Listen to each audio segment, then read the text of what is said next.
Friend, मैं हूं शेखर गुप्ता, आपका स्टॉक फाइनेंसर कोच। आज हम बात करेंगे को फाउंडर एग्रीमेंट, जो हमारे स्टार्टअप कोच का 8वां पार्ट है। बेसिकली को फाउंडर एग्रीमेंट की जरूरत क्यों पड़ी, को फाउंडर एग्रीमेंट होता क्या है, इसे किस तरीके से डॉक्यूमेंट किया जा सकता है, इसे किस तरीके से एग्जीक्यूट किया जा सकता है, यहाँ पे हम समझेंगे। बेसिकली को founder agreement is the agreement between the founder of any startup which document their mutual understanding, their future goals, their roles and responsibility. What about the equity sharing? What about their कहते हैं profit sharing? What about the initial capital investment? What about the responsibility ऐसे HR, CEO या director या management team? They have take their roles and responsibility in this co-founder agreement. हम co-founder agreement के basic thing जानते हैं, उसकी ज़रूरत आपको क्यों पड़ी। बेसिकली आप जब अपना स्टार्टअप स्टार्ट करते हैं अपने फ्रेंड रिलेटिव किसी के साथ भी, तो आप एक एग्रीमेंट पे ध्यान नहीं देते हैं जो आपको शुरू में रखनी चाहिए, क्योंकि बाद में जब स्टार्टअप आपका ग्रो होता है, एक लेवल पे पहुंच जाता है, तो बहुत सी डिस्प्यूट चालू हो जाती हैं, जिसके वजह से कितने आपके जो फाउंडर हैं उनके बीच में टकराव चालू हो जाती है और आपका स्टार्टअप कुछ फेज के बाद बंद हो जाता है। तो आप इस एग्रीमेंट को आप जरूर करें और कितने अपने स्टार्टअप को आगे कितने प्रोग्रेस कर सकते हैं। जैसे आपने अंबानी ब्रदर का डिस्प्यूट देखा होगा या कितने फ्लिपकार्ट का बंसल का डिस्प्यूट देखा होगा, जिसके वजह से कितने अंबानी ब्रदर 2 पार्ट में टूट गए थे और अपना इक्विटी से आगे हो गया था।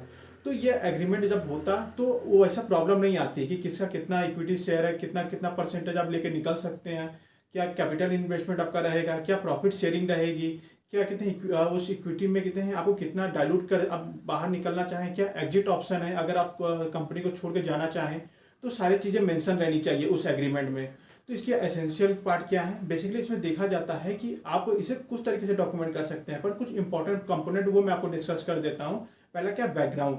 मान लीजिए आप अपना कोई बिजनेस स्टार्ट कर रहे हैं, उसके बिजनेस का क्या आइडिया है, उसमें टीम मैनेजमेंट कौन सी है, कौन कौन टीम को लेकर चल रहे हैं। एग्जाम्पल के थ्रू आप मान लीजिए आप कॉलेज से पास आउट है, अपना स्टार्टअप चालू करने वाले हैं, आपका एक बिजनेस आइडिया है जिसमें आपके कॉलेज फ्रेंड आपके साथ स्टार्ट करने वाले हैं, पर उस पे काम भी कर रहे हैं आप 1-2 साल से।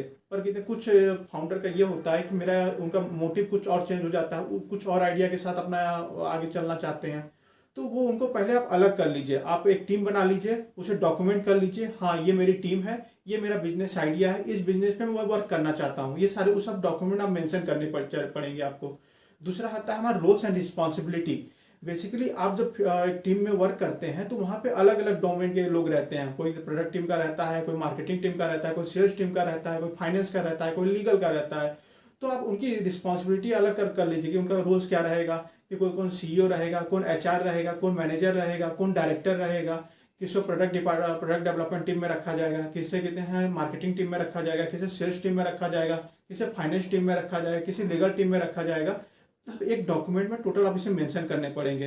किससे कहते हैं वर्क एरिया आप डिवाइड कर दीजिए, किस एरिया में आप करना है, आपको एचआर में करना है या मैनेजमेंट में करना है या प्रोडक्ट में करना है।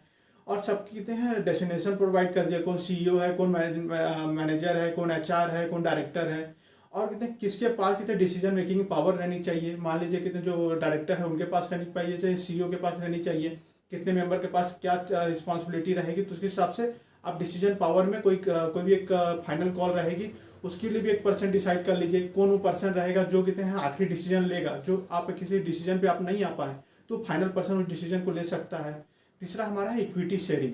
बेसिकली आप कभी कभी स्टार्टअप चालू कर रहे हैं तो किसका क्या कहते हैं इक्विटी शेयरिंग रहेगी, मीन्स ने कितने आपने इन्वेस्ट किया है, शुरू के कैपिटल अमाउंट, कितना प्रॉफिट शेयरिंग रहेगी, क्या उसमें कितने आप मार्केट में आप एग्जिट करना चाहें तो आप कितना पैसा निकल सकते हैं, कितना शेयरिंग लेकर। तो वो सारी चीज़ें आपको मेंशन करनी पड़ेगी कि कितना कैपिटल इन्वेस्टमेंट रहेगा, कितना प्रॉफिट शेयरिंग रहेगी, कितना इक्विटी शेयर के हिसाब से आप मार्केट में कितने हैं अपना बने रह सकते हैं।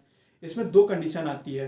मान लीजिए जो एक मेन फाउंडर रहता है जिसका की आइडिया रहता है उस बिजनेस आइडिया का, और कितने टेक्निकल पर्सन भी रहता है, क्या आप उससे कुछ एक्स्ट्रा इक्विटी शेयर के साथ उनसे कंपनसेट कर सकते हैं।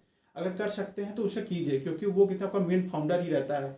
दूसरा इसमें एक चीज़ आपको मेंशन करना रहता है कि जो पेटेंट है, आपका ट्रेडमार्क है, आपके जो लोगो हैं, या आपकी जो बिजनेस प्रॉपर्टी है, जैसे आपके जितने भी आपने इंस्ट्रूमेंट रखे हुए हैं ऑफिस में, वो बेसिकली कंपनी के नाम पे मेंशन रहने चाहिए, किसी के फाउंडर या किसी दूसरे पर्सन के नाम पे नहीं रहने चाहिए। अगर दूसरे पर्सन के नाम पे है तो उससे आप कुछ इक्विटी शेयर प्रोवाइड कर दीजिए, या कहते हैं आप उसको अपने कंपनी के नाम पे ट्रांसफर कर दीजिए, ये आपको फायदेमंद रहेंगे। तीसरा इसमें हम सेकंड पार्ट देखते हैं, वेस्टिंग कंडीशन आती है। मीन्स कभी कभी हमारे जब स्टार्टअप स्टार्ट होता है तो आपने एग्रीमेंट तो डिसाइड कर लिया कि किसी क्या रिस्पॉन्सिबिलिटी रहेगी, रिस्पॉन्सिबिलिटी के बाद आप ये देखते हैं कि अगर कोई आपका स्टार्टअप है, अगर उस आगे बढ़ा तो कुछ आपने शेयर भी बता दिया कि मान लीजिए 5 मेंबर के स्टार्टअप हैं, सबको 20% आपने डिवाइड कर दिया। पर 1 महीने बाद आपका एक फाउंडर बोल रहा है कि मुझे कितने यहाँ से एग्जिट करना है, तो आपका 20% शेयर तो डिलूट हो गया, क्योंकि वो फाउंडर दूसरे को कितना शेयर बेच देगा अगर आप उसे जानते भी नहीं हो, तो इसमें प्रॉब्लम आ जाती है। तो इस प्रॉब्लम को सॉल्व करने के लिए आपका वेस्टिंग कंडीशन आया है कि मान लीजिए शुरू के मंथ में आप क्या कीजिए कि 20% तो कितने इंटाइटल कर दीजिए सब शेयर होल्डर को, पर उनको धीरे धीरे करके उसका राइट प्रोवाइड कीजिए। मान लीजिए 1 साल तो आप कुछ मत किसी को राइट दीजिए, फिर उसका 36 मंथ बीत रहा है तो उसके 1 महीने बाद 1/36 ऑफ द 20% शेयर आप उनको प्रोवाइड कीजिए। फिर ऐसे जैसे टाइम बीतता रहता है तो उनको उनके शेयर मिलते रहेंगे। इससे एक कंडीशन ये रहेगी, जो पार्टनर कहते हैं शुरू में छोड़ के जाना चाहता है, उससे आपके कंपनी का जो शेयर है वो डाइल्यूट नहीं होगा। 4th पॉइंट डिस्कस करते हैं। आपने स्टार्टअप स्टार्ट कर दिया, आपके फाउंडर हैं वो बहुत एक्साइटेड हैं, शुरू के 1-2 साल सब में एक्साइटमेंट रहती है, पर कुछ समय बाद कुछ फाउंडर में कहते हैं इंटरेस्ट चला जाता है, वो अपना 100% परफॉर्म नहीं करते हैं, क्योंकि उनके पास अलग बिजनेस आइडिया पे वर्क करने लगते हैं। तो ऐसे फाउंडर के साथ आपको क्या करना चाहिए? क्या उनको कहते हैं एग्जिट प्लान दे देना चाहिए, या कि तो उनको एक चांस देना चाहिए कि अपना परफॉर्मेंस वो इंप्रूव करें? ये सारी चीज़ें अपने पार्टनर के साथ डिस्कस करने चाहिए एक साथ बैठ के, या इस एग्रीमेंट में आपको मेंशन करने चाहिए हर चीज़ें। 5th आता है हमारा एग्जिट प्लान। मान लीजिए आपका स्टार्टअप का ग्रो करने लगा, स्टार्ट करने के बाद, और आपने कहते हैं इक्विटी शेयर आपको प्रोवाइड कर दी। अब क्या करता है, कोई बोलता है मुझे एग्जिट लेना है, तो उस एग्जिट कंडीशन आपको क्या देनी पड़ेगी? एक मैंने आपको बेस्टेड कंडीशन बताई जब आपने इक्विटी शेयर नहीं अलॉट की थी। दूसरी कंडीशन ये है कि आपने इक्विटी शेयर प्रोवाइड कर दी, जो 20% मैंने आपको बताया था पहले, अगर वो प्रोवाइड कर दिया, फिर वो जब एग्जिट लेना चाहता है तो उसे एक क्लॉज आप मेंशन कीजिए, जो शेयर प्रोवाइड करेंगे वो शेयर होल्डर को ही प्रोवाइड करना चाहिए विद अ गिवन रेशियो।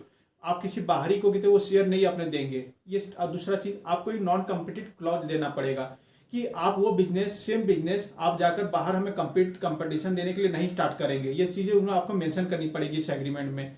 और एक चीज़, अगर आप किसी पर्सन को ऐड करना चाहते हैं तो वो फाइनल पर्सन कौन होगा जो फाइनल डिसीजन लेगा उस पर्सन को ऐड करने के लिए, या किसी को बाहर एग्जिट करना चाहते हैं तो उस फाइनल डिसीजन कौन लोग है वो भी आपको मेंशन करने पड़ेंगे एग्जिट क्लॉज में। 6th आता है हमारा डिस्प्यूट स्कीम। मान लीजिए कितने आप और आपके फाउंडर में कितने कुछ डिस्प्यूट हो गया, आप उसे रिजॉल्व नहीं कर पा रहे हैं, और कितने कुछ खुद बातें हुई, कितने खुद रिजोल्यूशन स्कीम हुई, तो इसे स्कीम आती है रिजोल्यूशन स्कीम मैकेनिज्म। इसके थ्रू आप अपने कितने जितने भी को फाउंडर है, पार्टनर हैं, उनको के साथ डिस्कस कीजिए एक रूम में बैठ के। अपने जो गाइडेंस पर्सन है, ये चार्टर्ड अकाउंटेंट है या कितने लॉयर है, उनको भी आप उसके अंदर गाइडेंस में लीजिए, उनसे साथ डिस्कस कीजिए इस प्रॉब्लम का क्या रिजोल्यूशन हो सकता है, किस तरीके से ये डिस्प्यूट को हम लोग रिजॉल्व कर सकते हैं। जब वो सारी चीज़ें आप कंप्लीट कर लेंगे तो आपको एक म्यूचुअल अंडरस्टैंडिंग प्रोवाइड करेंगे, किस तरीके से आप इसे डॉक्यूमेंट कर सकें। अब इस डॉक्यूमेंट करने के बाद आपके म्यूचुअल अंडरस्टैंडिंग को वो कितने हैं, आप नेक्स्ट स्टेज आता है आपको इसके कैसे ड्राफ्ट करें। बेसिकली आप इसमें एग्रीमेंट को किस तरीके से ड्राफ्ट किया जा सके। आपकी अगर LLP है, लिमिटेड लाइबिलिटी पार्टनरशिप, तो पार्टनरशिप क्लॉज में आप इसे मेंशन कर सकते हैं इस सबको किस मैं रिजॉल्व कर रहा हूँ, सारे एग्रीमेंट क्या है। या आपके प्राइवेट लिमिटेड कंपनी है तो आप अपने business of article of association में इसे मेंशन कर सकते हैं कि ये क्लॉज को इस तरीके से मैं रिजॉल्व कर रहा हूँ, इस हिसाब से मेरे एग्रीमेंट है, इतना प्रॉफिट रेशियो है, प्रॉफिट शेयरिंग है, कैपिटल इन्वेस्टमेंट है, सारे क्लॉजेज उसमें मेंशन कीजिए उस आर्टिकल ऑफ एसोसिएशन में। तो इस तरीके से आप अपने कंपनी का कितने लीगल रजिस्ट्रेशन कर सकते हैं और अपने प्रॉब्लम को रिजॉल्व कर सकते हैं। चलिए मिलते हैं नेक्स्ट वीडियो के लिए, तब के लिए इतना ही, धन्यवाद।